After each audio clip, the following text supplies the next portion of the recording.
So class हम क्या कर रहे थे, हमने सी जे माइनस जेड जी की वैल्यू फाइंड कर ली है। ठीक है, अब हमने देखा है कि ये वैल्यू जो है ऑप्टिमल कंडीशन पे फुलफ़िल नहीं हो रही, तो हम इसको क्या करते हैं, मज़ीद इसका एक आइट्रेशन टेबल बनाते हैं। ठीक है, और फिर इस आइट्रेशन टेबल बनाने के लिए हमें क्या चाहिए, हमें सबसे पहले चाहिए की कॉलम। ठीक है, तो की कॉलम हम कैसे देखते हैं कि सी जे माइनस जेड जी की जो सबसे बड़ी वैल्यू पॉजिटिव वैल्यू होती है बड़ी, वो हमारा क्या होती है की कॉलम। तो ये हमारा क्या हो जाएगी की कॉलम। ठीक है, अब की रो फाइंड करने के लिए हमें सबसे पहले क्या फाइंड करना पड़ेगी, रेशो। तो रेशो फाइंड करने के लिए मैंने आपको क्या बताया था, सोल्यूशन डिवाइडेड बाय हमारा होता है की कॉलम। ठीक है, ये सोल्यूशन है, ये जो है वो की कॉलम है। जैसे ऊपर देखिए ये सोल्यूशन था, ये की कॉलम था, इन दोनों को आपस में डिवाइड कर दिया था। तो इधर सोल्यूशन डिवाइडेड बाय की कॉलम, 24 डिवाइडेड बाय 2 क्या आ जाएगा हमारे पास, 2 1s और 2 12। ठीक है, तो ये हमारे पास क्या आ जाएगा 12। तो इधर रेशो में लिख देंगे 12। 15 डिवाइडेड बाई 3, 3 5s और 15 होता है तो 5 आ जाएगा। और ये क्या आ जाएगा 3 डिवाइडेड बाई -1, तो ये क्या आ जाएगा -3 आ जाएगा। अब वो देखें क्वेश्चन को, जो मैंने आपको हर लेक्चर में क्लास बताया है कि रेशो की जो है वैल्यू जो सबसे छोटी लेकिन पॉजिटिव, वो वैल्यू जो है हमारी क्या होगी की रो होगी। देखें अब यहाँ पे छोटी वैल्यू -3 है देखने में, देखे तो, लेकिन क्या है ये पॉजिटिव नहीं है। ठीक है, तो मैंने क्या कहा था, छोटी हो और पॉजिटिव हो, शर्त यह है छोटी हो और पॉजिटिव हो, वो हमारे यहाँ क्या होगी की रो होगी। अब देखिए 5 और 12 में 5 छोटा है, इसलिए हम क्या लेंगे, इसको हम अपनी की रो बना लेते हैं। ठीक है क्लास, तो ये हमारी क्या बन जाती है की रो। अब जहाँ पे जो की रो और की कॉलम इंटरसेक्ट करते हैं, वो क्या होती है हमारा की एलिमेंट। तो ये हमारी क्या होगी, तीनों चीज़ें फाइंड होगी है। ठीक है क्लास, क्या क्या चीज़ें फाइंड हो गई हैं, हमारा की कॉलम फाइंड हो गया है, की रो फाइंड होगी और की एलिमेंट फाइंड होगी है। ठीक है, अब क्या करना है, हमने नया टेबल बनाने के लिए हमें क्या चाहिए, लिविंग वेरिएबल और एंटरिंग वेरिएबल। ठीक है, तो हमें अब पता होना चाहिए कि लिविंग वेरिएबल क्या कैसे फाइंड करते हैं और एंटरिंग वेरिएबल कैसे फाइंड करते हैं। तो कॉलम हमारा क्या होता है एंटरिंग, की कॉलम क्या होता है हमारा एंटरिंग वेरिएबल, और लिविंग क्या होता है हमारे पास की रो। जो हमारी की रो आई है वो हमारी क्या हो जाएगी, हमसे दूर हो जाएगी, और हमारी इंटर क्या हो जाएगा, कॉलम जो है हमारा वो इंटर हो जाएगा। मतलब क्या है, यहाँ से S2 क्या है लीव हो जाएगा, S2 हमारे पास क्या है लीव हो जाएगा, और उसकी जगह क्या आ जाएगा S3 आ जाएगा, क्योंकि ये S3 जो है वो कॉलम हमारा है। तो कॉलम क्या आ जाएगा, S2 लीव हो जाएगा और इसकी जगह S3 आ जाएगा। तो अब हम क्या करते हैं, अपना टेबल बनाते हैं। सेम वैसे ही है जैसे सिंप्लेक्स का टेबल, जैसे ये ऊपर बनाते हैं हम। तो हम क्या करते हैं, इसे 3 टेबल का नाम देते हैं। एक ही पेज पे इसलिए बना रहा हूँ ताकि आप लोगों को समझने में आसानी हो जाए। ठीक है, तो वैसे ही हम क्या लिखेंगे, CJ लिखेंगे, बेसिक वेरिएबल लिखेंगे। ठीक है, मैं पहले ड्रा कर लूँ टेबल CJ, और इधर क्या लिखेंगे बेसिक वेरिएबल। तो बेसिक वेरिएबल क्या है हमारे पास, X1 X2 S1 S2 S3 A1, और साथ हमारा क्या है सॉल्यूशन है। ठीक है, और साथ क्या आती है रेशो, ये चीज़ें। और देन क्या, ये थोड़ा सा कंजस्टेड हो जाएगा, तो आप लोग थोड़ा सा ध्यान से समझिएगा। 6 4 0 0 0, और इसकी क्या है -m वैसे ही है। अब मैंने आपको क्या बताया था, मैंने आपको बताया था कि S2 क्या होगा लीव होगा, और उसकी जगह क्या आएगा S3। अब देखिए इधर से S2 क्या हो जाएगा उड़ जाएगा, और इसकी जगह क्या आ जाएगा S3। तो बाकी वो कैसे सेम रहेंगे, S1 S3 X1। ठीक है क्लास, तो ये बाकी सेम ही रहेंगे, तो पर चेंजिंग किस में आएगी, X1 में आएगी। ठीक है क्लास,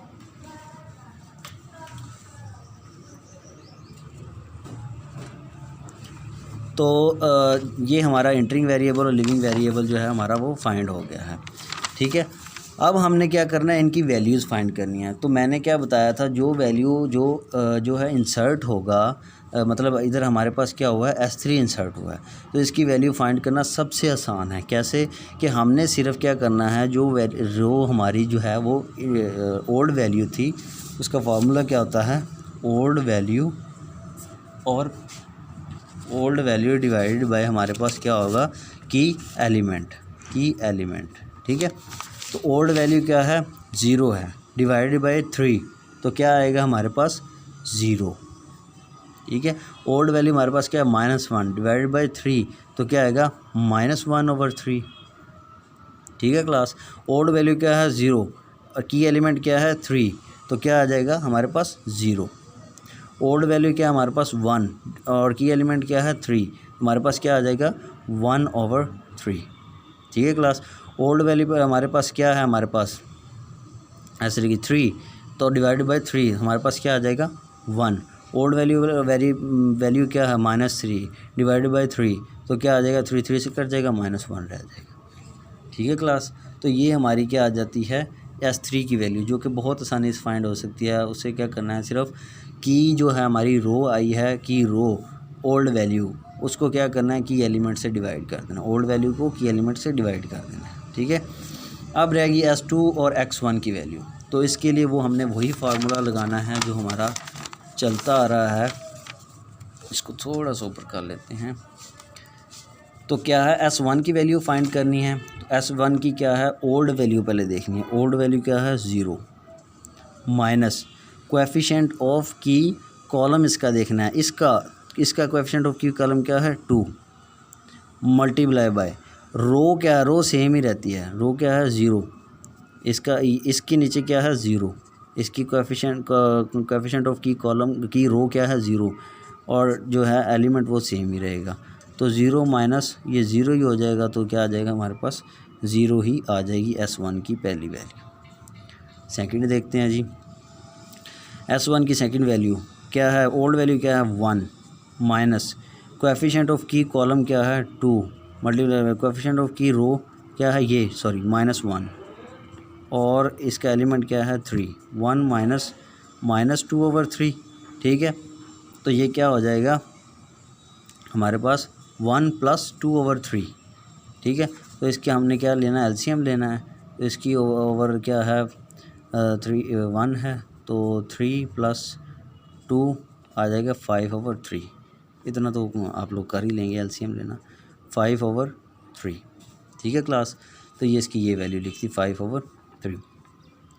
अब देखें S1 की जो है वो ओल्ड वैल्यू, S1 की ओल्ड वैल्यू क्या है हमारे पास जी, है 1 माइनस ये 1 है old value, minus coefficient of key column 2 है, multiply by coefficient of key रो क्या है 0 डिवाइडेड बाय क्या है 3, तो ये 1 माइनस क्या आ जाएगा 0 आ जाएगा, तो ये 1 ही हमारे पास क्या आ जाएगा, इसकी वैल्यू आ जाएगी। ठीक है, अब क्या होगी 3 होगी। फोर्थ की देखिए जी, ओल्ड वैल्यू क्या थी, फोर्थ की ओल्ड वैल्यू क्या थी 0 minus coefficient of key column क्या है जी 2 multiply by coefficient of key row, fourth की देखनी है 1। ठीक है, 1 डिवाइडेड बाय 3, तो 2/3 -2/3, 0 -2/3। ठीक है क्लास, अब देखनी है फिफ्थ की। ठीक है, तो ओल्ड वैल्यू हमारे पास क्या है 2 minus coefficient of key column क्या है 2 ही है, मल्टीप्लाई बाय रो क्या है 3 है, डिवाइडेड बाय 3 से कट गया, 2 - 2 क्या आ जाता है हमारे पास 0, तो ये 0। ठीक है क्लास, समझ आ रही है। अब देखें एंड वाले की सेकंड लास्ट की देखनी है, तो क्या है -2, ओल्ड वैल्यू क्या है -2 minus coefficient of key column क्या है 2, रो क्या है -3/3, 3 से कट गया, 2 माइनस ये क्या -2 आ जाएगा, -2 माइनस प्लस, तो ये कट जाएगा तो 0 आ जाएगा, तो इसकी वैल्यू भी क्या आ जाएगी 0। ठीक है क्लास, अब लास्ट वाले की देखनी है 24, ओल्ड वैल्यू क्या थी 24 minus coefficient of key column क्या है 2 multiply by coefficient of key रो क्या है ये की रो 15 और डिवाइडेड बाई की कॉलम क्या है 3, 3 5 और 5 10 हो जाएगा, 24 माइनस 10 क्या आ जाएगा 14, तो इधर लिख देंगे 40। ठीक है क्लास। और ये फिर हम इस दफ़ा भूल गए हैं 15 को भी डिवाइड किससे करना है, हमने 3 से डिवाइड करना है, तो ये 5 आ जाएगा। सॉरी ये लास्ट वाले में भूल गए थे। अच्छा अब x1 की वैल्यू निकालनी है। x1 की वैल्यू भी इसी तरह ही निकालनी है कि हमने क्या करना है, ओल्ड वैल्यू माइनस जो है coefficient of key column multiply by coefficient of key रो और डिवाइड बाय की एलिमेंट। तो देखते हैं जी, यहाँ तो मैं बाद में लिख दूँगा, पहले इधर से देखते हैं। अब देखें जी x1 की ओल्ड वैल्यू है ये, ठीक है। ओल्ड वैल्यू पहले क्या था 1 minus coefficient of key column इसका क्या है -1, ये बात आपने याद रखनी है। उसके सामने वाला इसका कोएफिशिएंट ऑफ की कॉलम है multiply by coefficient of key रो, ये 0, रो वही रहेगी जो कोएफिशिएंट ऑफ की रो है ओवर 1, ठीक है। 1 माइनस माइनस क्या हो जाएगा, ओ सॉरी ये 0 हो जाएगा और 1 तो 1 ही आ जाएगा, तो इधर क्या लिख देते हैं 1, ठीक है। अब सेकंड देखें जी, ओल्ड वैल्यू क्या है 1 minus coefficient of key column क्या है -1 multiply by coefficient of key row -1 over क्या है हमारे पास 3, कोएफिशिएंट ऑफ की कॉलम जो है वो 3 है और एलिमेंट 3 है। 1 माइनस प्लस 1 हो जाएगा, ठीक है, माइनस माइनस प्लस होता है, ठीक है। ये गलती हो रही है हमारे पास, कोएफिशिएंट और ये ओल्ड वैल्यू क्या है हमारी, सेकंड देख रहे हैं ना, second 1 minus coefficient of key column क्या है -1 मल्टीप्लाई बाय कोएफिशिएंट ऑफ की माइनस और 1 है और की रो क्या है हमारे पास -1 ओवर क्या है 3, ठीक है क्लास। तो हमारे पास क्या आ जाएगी ये -1 ओवर 3 और +1 ओवर 3, 1 माइनस 1 ओवर 3। अब एलसीएम लेंगे 3 आ जाएगा, तो 3 माइनस 1 इज इक्वल 2 ओवर 3, तो हमारे पास क्या आ जाएगी वैल्यू 2 ओवर 3, ठीक है। अब क्या थर्ड की देखनी है, ओल्ड वैल्यू क्या है, ओल्ड वैल्यू है हमारे पास 0 minus coefficient of key column -1 multiply by coefficient of key row, third की देखना है तो 0 ओवर डिवाइडेड बाय 3, तो ये क्या हो जाएगी 0 माइनस 0 ही हो जाएगी, तो ये हमारे पास क्या आ जाएगी 0 ही आ जाएगी, ठीक है। मल्टीप्लाई करेंगे 0, डिवाइड करेंगे 0, तो माइनस करेंगे तन भी 0, 3 होगी हमारे पास जो है वैल्यूज़। अब फोर्थ की देखते हैं, 1 2 3 फोर्थ क्या है जी हमारे पास, old value 0 minus old value 0 है multiply by coefficient of key column -1 है, ज़रा 1 है ओवर डिवाइडेड बाई 3 है, 0 multiply by -1 over 3, minus minus क्या हो जाता है 0 माइनस माइनस प्लस हो जाएगा, तो ये आ जाएगी 1 ओवर 3, तो इधर लिख देंगे 1 ओवर 3, ठीक है क्लास। अब क्या करना है हमने, फोर्थ की होगी 1 2 3 4, फिफ्थ की लेनी है। फिफ्थ की है ओल्ड वैल्यू -1, ओल्ड वैल्यू क्या है -1, ठीक है, minus coefficient of key column भी -1 ही है, ठीक है, multiply by coefficient of key रो क्या है 3 और क्या है 3 से क्या -1 और ये माइनस माइनस +1, तो क्या आ जाएगा 0, ठीक है क्लास। तो क्या आ जाएगा 0, माइनस माइनस प्लस होता है तो प्लस माइनस कट गया 0 आ गया। अब हमने क्या ले ली 1 2 3 4 5 की होगी, 1 2 3 4 5 6 की लेनी है। इसकी ओल्ड वैल्यू क्या है 1 minus coefficient of key column क्या है -1 मल्टीप्लाई बाय रो क्या है इसके ऊपर ही देखें -3 ओवर 3, ये 3 से कट गया, 1 माइनस -1 और ज़रा -1 क्या होता है +1 होता है, 1 -1 1 -1 +1 क्या हो जाएगा, ये कट जाएगा 0 आ जाएगा, तो ये क्या आ जाएगा 0, ठीक है क्लास।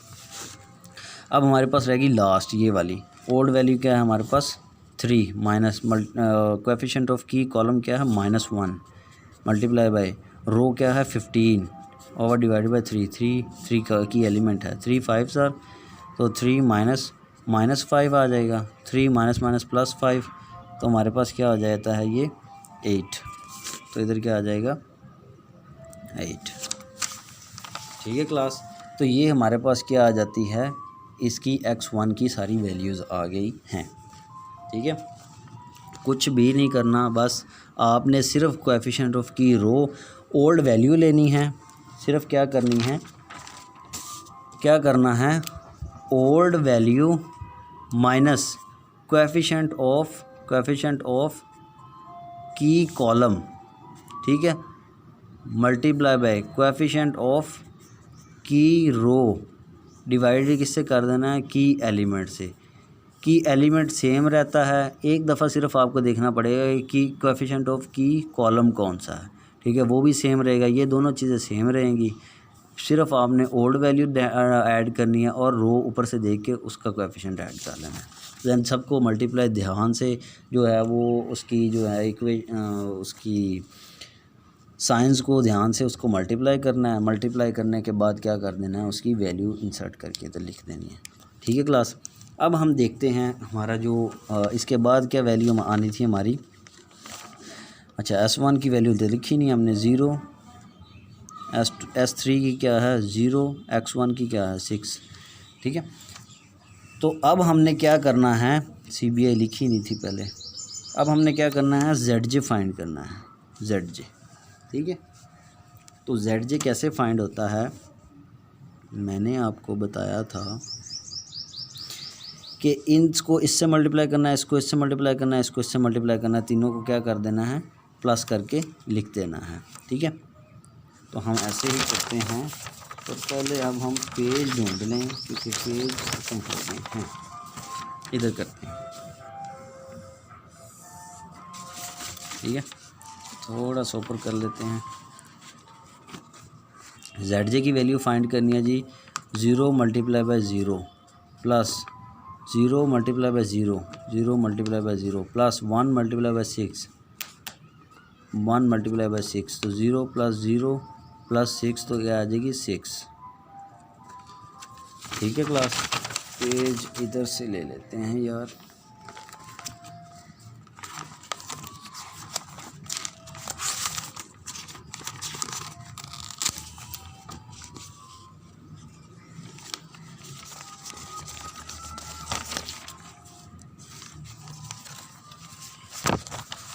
अच्छा अब क्या करना है, 5/3 मल्टीप्लाई बाय, देखें ये 5/3 multiply by 0, 5/3 multiply by 0 plus -1/3 multiply by 0, ठीक है, plus 2/3 multiply by 2/3 multiply by 6, ठीक है।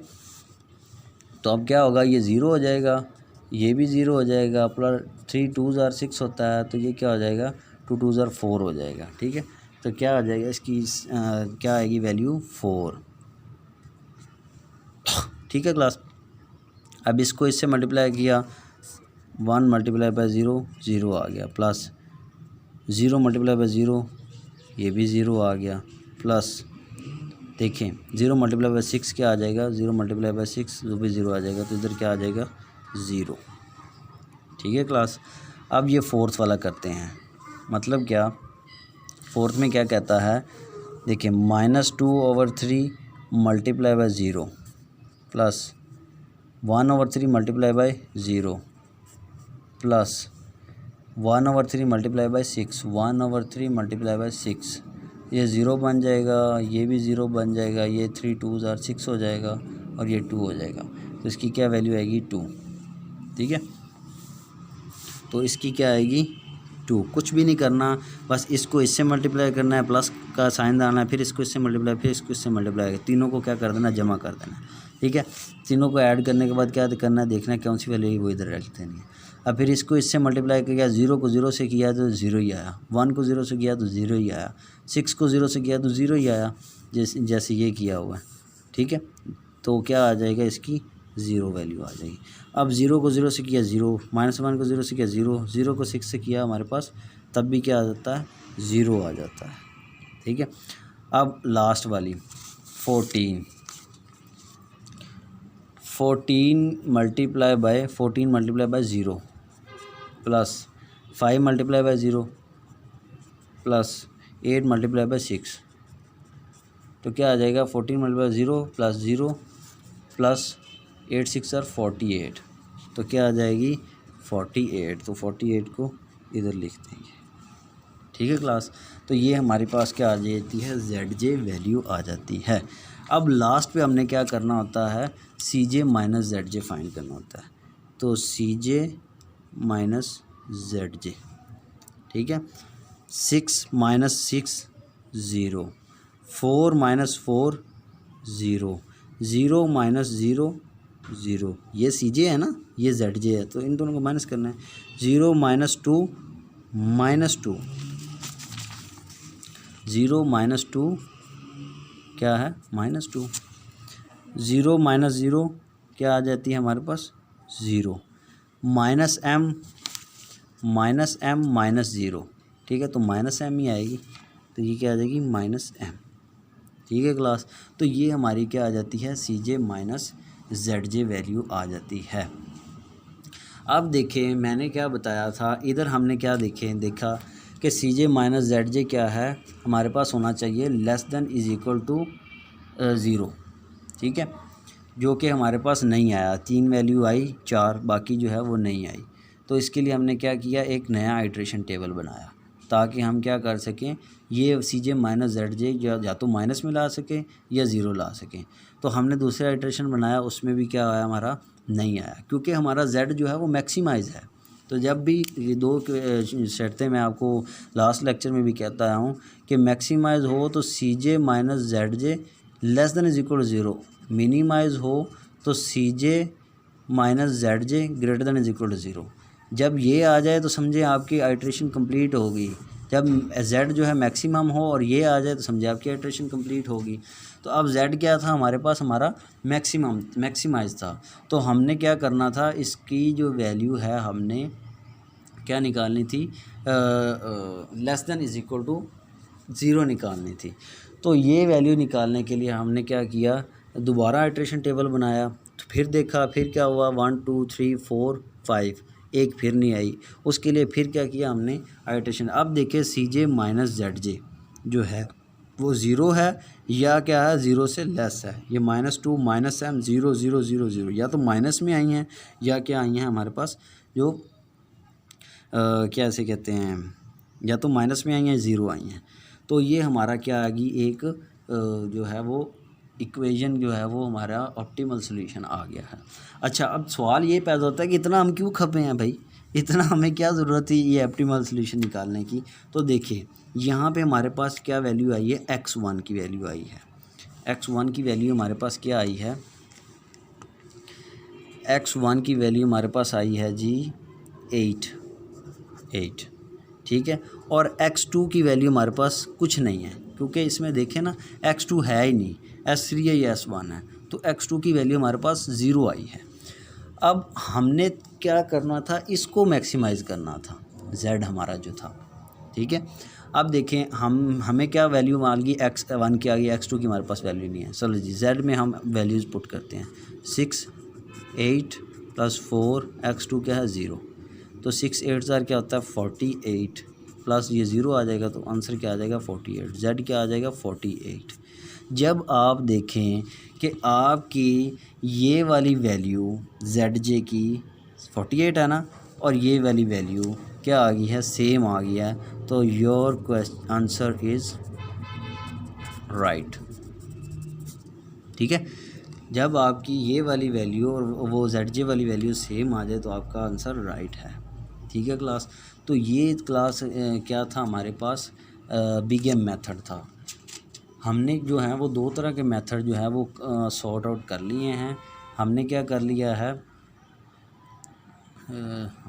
हमने क्या कर लिया, सिंप्लेक्स मेथड कर लिया है, हमने क्या कर लिया, बिग एम मेथड कर लिया है। ठीक है, सिंप्लेक्स मेथड के भी 2 क्वेश्चन आपको करवा दिए हैं, होप से आप समझ आ गई होगी। और बिग एम मेथड का एक ही है, एक हम नेक्स्ट लेक्चर में इसकी एक और प्रैक्टिस कर लेंगे ताकि आपको मज़ीद समझ आ जाए, कोई क्यूरी हो तो वो भी सॉर्ट आउट हो जाए। ठीक है, तो ये क्लास बहुत इम्पोर्टेंट है, आप लोग इसको करें। आपकी सारा ऑपरेशन रिसर्च इन्हीं 2-3 जो है वो इस तरह के जो है वो मेथड्स पे जो है रिलाई करता है। यही तरीके थे जहाँ से उन्होंने क्या किया, अपनी जो है वो रिसोर्स को जो है मिनिमाइज़ किया। तो इन्हीं तरीक़ों से आपने जो है वो पेपर भी सॉल्व करना है। ठीक है, मैं एक दफ़ा रिपीट कर देता हूँ ताकि आपको सारा जो है वो समझ आ जाए बीगेम मेथड। तो हमने क्या किया, सबसे पहले हमारे पास जो है इक्वेशन थी, इसको क्या करना था, हमने स्टैंडर्डाइज बनाना था। स्टैंडर्डाइज बनाने के लिए क्या करना है, हमने एक स्लैग वैल्यू इंसर्ट करते हैं और एक क्या करते हैं आर्टिफिशियल वेरिएबल। अगर greater than is equal to आए तो वहाँ जो है वो एक आर्टिफिशियल वेरिएबल इंसर्ट करते हैं और एक माइनस में स्लैग वैल्यू इंसर्ट करते हैं। वो क्यों इंसर्ट करते हैं वो मैंने लास्ट लेक्चर में आपको बता दिया था, ठीक है। तो अब इधर देखिए, ये जो है पहले ही less than is equal to, इधर सिर्फ एक स्लैग वैल्यू इंसर्ट की, इधर भी एक स्लैग वैल्यू इंसर्ट की। इसको स्टैंडर्डाइज करने के लिए हमने क्या किया है, इसको स्टैंडर्डाइज करने के लिए हमने एक इसमें आर्टिफिशियल वेरिएबल इंसर्ट किया और एक इसमें स्लैग वैल्यू क्या की है, माइनस की है, ठीक है। तो ये हमारी क्या आ गई, एक स्टैंडर्डाइज फॉर्म आ गई। अब z देखें, z क्या वो बताएगा मैक्सिमम है या मिनिमम। अगर z मैक्सिमम हो तो आपने माइनस करना है m को, अगर z जो है वो मिनिमम हो तो आपने बिग M के m को क्या करना है, प्लस करना है। यही आपका बिग M वाला m है, ठीक है। तो इधर जो है वो मैक्सिमम है, लिहाजा हमने क्या किया, माइनस m किया है, ठीक है। माइनस m ऐड कर किया है। अब ये हमारी चारों क्या है, स्टैंडर्डाइज फॉर्म बन गई हैं। अब इनको क्या करना है, हमने टेबल में ड्रा करना है, ठीक है। तो ये हमारा टेबल है, टेबल फर्स्ट टेबल देखें, CJ उसमें होता है जो कोएफिशिएंट ऑफ ऑब्जेक्टिव जो होती है, ऑब्जेक्टिव इक्वेशन, उसके कोएफिशिएंट जो होते हैं z के, मतलब वो हमने लिख दिए हैं। z जो है वो कैसे, मैंने आपको सिंप्लेक्स में बताया था कि जो हम स्लैग इधर ऐड करेंगे वही z में। तो z को आप 6x1 plus 4x2 plus 0s1 plus 0s2 plus 0s3 और क्या एक जो ये वाला माइनस ma, इस तरह भी आप इसको स्टैंडर्डाइज लिख सकते हैं ताकि आपको टेबल बनाने में आसानी हो, ठीक है। तो ये क्या हुआ, हमने बेसिक जो है वो वेरिएबल लिखे, x1 x2 s1 s2 s3 a1, ये सारे इसमें जो है वो यूज़ हो रहे हैं। तो इसको लिखने के बाद इनकी जो है वो CJ लिखा, CJ की वैल्यू लिख दी। उसके बाद क्या किया हमने, x1 x2 s1 और इन सब की जो है बारी बारी वैल्यूज़ लिख दी। देन हमने zj फाइंड करना है। zj फाइंड कैसे करना है, इसको इससे, इसको इससे, इसको इससे मल्टीप्लाई करना है और तीनों को जमा कर देना है। फिर इसको इससे, इसको इससे, इसको इससे मल्टीप्लाई करना है तो तीनों को जमा कर देना है। फिर इसको इससे, इसको इससे और इसको इससे मल्टीप्लाई करना है और तीनों को जमा कर देना है। फिर इस तरह इनको करना है मल्टीप्लाई और क्या कर देना है, ऐड कर देना है। फिर इस तरह इनको मल्टीप्लाई करना है और क्या कर देना है, ऐड कर देना है। इसी तरह सबको क्या कर देना है, zj फाइंड हो जाएगा। फिर हमने क्या करना है, CJ माइनस zj लेना है। CJ ये है, zj ये है, दोनों को माइनस कर देना है, ये आंसर आ जाएंगे। अगर आपका आंसर क्या आ जाए, less than is equal to आ जाए, अगर z जो है वो मैक्सिमम हो तो इधर less than is equal to आ जाए तो यहाँ ही ख़त्म कर दें, कोई इसकी आगे करने की ज़रूरत नहीं। अगर नहीं आया तो आपने इसको तब तक सॉल्व करना है जब तक सारे के सारे जो हैं आंसर्स हमारे क्या हो, less than is equal to 0 ना आ जाए। तो उसके लिए हमने क्या किया, इसको देखा कि इसकी ये 0 नहीं है, less than is equal to 0 नहीं है, तो इसके लिए एक नया आइटरेशन टेबल बनाया। तो उसके लिए क्या किया, सबसे पहले हमें की कॉलम की एलिमेंट और की रो चाहिए। तो की कॉलम को हम फाइंड कैसे करते हैं, CJ माइनस zj की सबसे बड़ी वैल्यू पॉजिटिव को हम लेते हैं तो वो हमारा क्या हो जाता है, कॉलम हो जाता है, ठीक है। की रो कैसे फाइंड करते हैं, की रो फाइंड करने के लिए हमें पहले रेशो चाहिए होती है। रेशो फाइंड करने के लिए क्या करते हैं, हम सोल्यूशन मल्टीप्लाई बाय की कॉलम, सोल्यूशन मल्टीप्लाई बाय की कॉलम, सोल्यूशन मल्टीप्लाई बाय की कॉलम, तो रेशो लिख देना। अब रेशो में पॉजिटिव जो सबसे छोटी वैल्यू होगी वो क्या होगी, हमारी की रो। ये 3 सबसे छोटी है तो ये हमारी की रो बन गई। और इन दोनों को का जहाँ पे दोनों मिल रही हैं एक पॉइंट पे, वहाँ पे क्या है हमारा की जो है वो एलिमेंट है, ठीक है। अब हमें चाहिए लीविंग और इंटरिंग वेरिएबल, ये बहुत ज़रूरी हैं, ठीक है। तो लीव कौन सा करेगा, हमेशा आप लोगों को मैंने बताया है कि जो है कॉलम जो है वो क्या होगा, इंटर होगा हमारा, ठीक है। की कॉलम जो है वो इंटर होगा, रट्टी रटाई बात, की कॉलम इंटर होगा और की रो जो है वो हमें छोड़ के चली जाएगी। तो की कॉलम क्या है, x1, तो वो इंटर हुआ किसकी जगह पे, जो लीव कर गई है हमारी a1, जो रो हमें छोड़ के चली गई है। तो x1 की वैल्यू जो है वो सबसे आसान तरीके से फाइंड की जा सकती है, वो क्या, old value divided by key element. तो ओल्ड वैल्यू ये थी जो छोड़ के गई है उसकी, और की एलिमेंट क्या है हमारे पास 1, तो इस सारी रो को आपने क्या करना है, 1 से डिवाइड कर देना, उसकी वैल्यू लिख देनी, ठीक है। सारी रो। फिर S1 की वैल्यू और S2 की वैल्यू रह गई, वो हमने एक फार्मूले से जो है वो करनी है।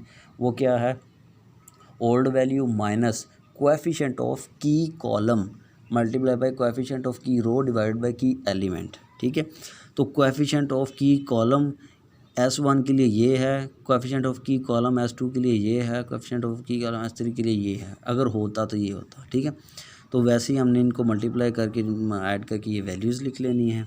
ठीक है, देन हमने क्या करना है, उसी तरह ZJ लेना है, इसको इससे इसको इससे इसको इससे मल्टीप्लाई करना है, फिर इसको इससे इसको इससे इसको इससे मल्टीप्लाई करके प्लस करना है, तो इस तरह हमारा ZJ आ जाएगा। फिर CJ माइनस ZJ, फिर वही स्टेप सेम वैसे ही करना है। अगर ना आया हो तो लेस देन इक्वल टू 0 ना आए तो देन एक दफ़ा फिर रिपीट करना है जब तक हमारा लेस देन इक्वल टू 0 नहीं आ जाता।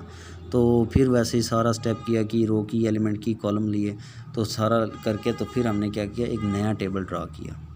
ठीक है, फिर उसकी x1 की वैल्यू लिखी, S3 की वैल्यू लिखी, फिर S1 x2 x1 की वैल्यू लिखी, और हमारे पास ये क्या आ गया, एक जो है CJ minus ZJ less than equal to 0 आ गया। तो ये हमारी क्या है, ऑप्टिमल सोल्यूशन आ गई।